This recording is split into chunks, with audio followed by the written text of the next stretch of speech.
I want to turn our attention now to God's view on justice here on earth, not the final justice here on earth. And I'm going to ask you a sort of provocative question, and that is, has God changed his mind? And so I'm going to revert back to Old Testament, and we're going to take Psalm 109. And this particular psalm is noted for some of the most frighteningly severe curses in the Bible. Let me just read a couple of them. It says, "Let there be none to extend mercy unto him, neither let there be any to favor his fatherless children."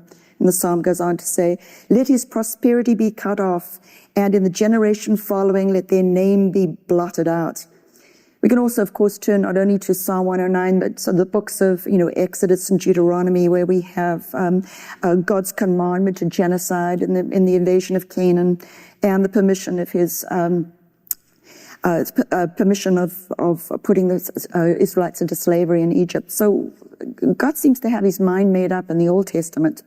How do we put the actions of God in the Old Testament together with a God incarnate of the New Testament? A God of love, a God of peace, a God of healing, and turning the other cheek. And so my question for you, from the Old Testament to the New Testament, has God changed his mind about justice here on earth? Well, now let me try and unpack that a little bit. You quoted Psalm 109. That isn't God speaking. That is the psalmist speaking. Now, when we come to the Bible, there's an interesting thing. Not everything recorded in the Bible is true, is it, or good? We're told a story of David committing adultery, and God later disapproves of it.